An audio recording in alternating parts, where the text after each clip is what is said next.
Class 5th के बच्चों का आज की ऑनलाइन क्लास में स्वागत है। इंग्लिश का कोर्स है जिसमें आपका ये लेसन नंबर 2 है। फर्स्ट लेसन आप लोगों ने स्टडी की होगी, उसके जो भी क्वेश्चन आंसर्स हैं, मीनिंग्स हैं, आप लोगों ने राइट किया होगा।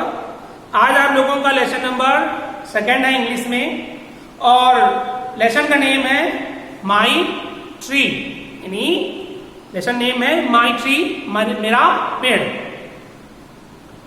चैप्टर के बारे में थोड़ा सा बताया गया है। Before we begin, trees hold an important place in childhood memories of almost every child, यानी जितने भी चाइल्ड हैं, जितने भी बच्चे हैं, इंक्लूडिंग आप और हम सभी, इनकी मेमोरी में जितने बताया गया है कि जो प्लांट्स होते हैं, ट्री होते हैं, उनकी मेमोरी में बहुत अधिक इंपॉर्टेंट रोल अदा करते हैं। दे place under it and spend many happy hours beside them, क्योंकि जो बच्चे होते हैं इन्हीं प्लांट्स, ट्रीज के नीचे खेलते हैं। The poet also fondly remembers his childhood friends, यानी इस चैप्टर में पोएट ने अपने बचपन के मित्र पेड़ के बारे में बताया है, जिसको वो अभी भी अच्छे से याद है। यानी जितने भी बच्चे होते हैं उनको पेड़ों से, प्लांट से बहुत अधिक मोह होता है। आपको भी होगा, हम भी जब छोटे थे, इवन आज भी हमें पेड़ों से बहुत अधिक लगाव है। सभी को होना चाहिए और होता भी है। तो ऑथर जो है अपनी भावना को इस पोयम के माध्यम से बता रहा है।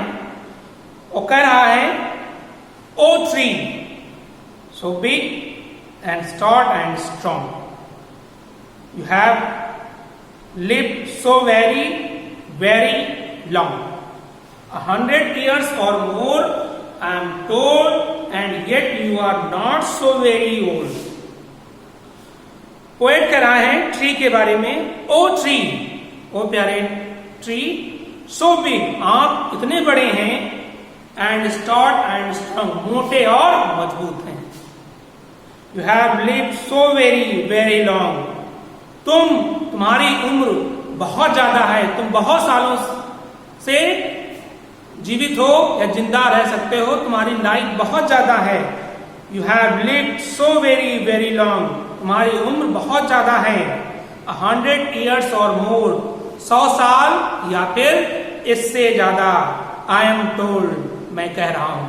यानी जो ऑथर है वो पेड़ के बारे में कह रहा है कि हे पेड़, तुम बहुत बड़े हो, बहुत मोटे और बहुत स्ट्रांग हो, तुम्हारी उम्र 100 साल से भी ज्यादा है, इससे भी ज्यादा है।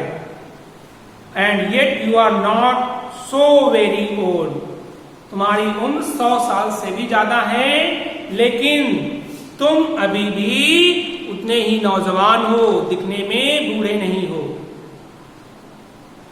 And yet you are not so very old, यानी तुम अभी भी बहुत बूढ़े नहीं हो। राइटर, ऑथर आगे कहता है, 100 secrets you could tell of children whom you love so well. 100 secrets you could tell of children whom you love so well, who came and sat beneath your shade, or 100 neath your branches, underneath your branches played. 100 secrets you could tell of children, यानी उन बच्चों के तमाम secrets, अनुभवों को आप बता सकते हैं। whom you love, वो उन बच्चों के जो बच्चे आपको प्यार करते हैं। so well, अच्छे से। who came, जो तुम्हारे पास आते हैं। and sat beneath your shade, और तुम्हारी छाया के नीचे बैठते हैं। और अंडरनीथ योर ब्रांचेस प्लेड, और वो उन सभी बच्चों, जो बच्चे तुम्हारी टहनियों की शाखाओं में टहनियों में, शाखाओं में खेलते हैं। उन सभी के सैकड़ों 100 सीक्रेट्स तुम जानते हो और उन सीक्रेट्स को तुम बता सकते हो। यानी ऑथर कह रहा है कि जो प्लांट्स होते हैं वो प्लांट्स उन सभी बच्चों के बारे में जानते हैं जो बच्चे उसकी शाखाओं में खेलते हैं या उसकी छाया के नीचे बैठ करके तमाम तरह की बातें या फिर सीक्रेट्स एक दूसरे से शेयर करते हैं। वो सारे सीक्रेट्स आप सुनते हो, जानते हो और बता सकते हो। 100 birds have built their nets. Your leaves have softly kissed their reeds. Your branches seem to touch the sky, yet you were once as small as I. 100 birds have built their nests. Plants, है tree, तुम्हारी branches में, तुम्हारी शाखाओं में 100 birds जो हैं अपनी nest को बनाती हैं। यानी तमाम सैकड़ों जो चिड़िया हैं वो तुम्हारी शाखाओं में अपने घोंसले बनाती हैं। योर लीव्स हैव सॉफ्टली, और तुम्हारी जो पत्तियां हैं बड़ी सॉफ्टली तरीके से उनके शरीर को, उनकी ब्रेस्ट को छूती हैं। Your branches seems to touch the sky. Your branches, और ऑथर आगे ट्री के बारे में बता रहा है, कह रहा है ट्री से कि योर ब्रांचेस, तो पेड़ ट्री, आपकी जो ब्रांचेस हैं वो ऐसा लग रहा है कि वो आसमान को छू रही हैं, इतनी बड़ी हैं, इतनी विशालकाय हैं। आपकी जो ब्रांचेस हैं वो इतनी बड़ी हैं, ऐसा लग रहा है कि ये आसमान को टच कर रही हैं, छू रही हैं। येट, लेकिन फिर भी, you were once as small as I, लेकिन तुम अपने विचारों से, अपने कामों से उतने ही छोटे हो जैसा कि मैं। यानी तुम्हारे अंदर किसी भी प्रकार का कोई घमंड नहीं है, किसी प्रकार का कोई उग्र विचार नहीं है, तुम वैसे ही सरल हो जैसा कि कोई छोटा बच्चा होता है। नेक्स्ट स्टेंजा में ऑथर कह रहा है, someday when I have grown up too, I am coming back to visit you and change though other things will be, I will find the same dear friendly tree. Someday, author आगे कह रहा है, someday when I have grown up too, कुछ दिनों के बाद जब मैं भी बड़ा हो जाऊंगा,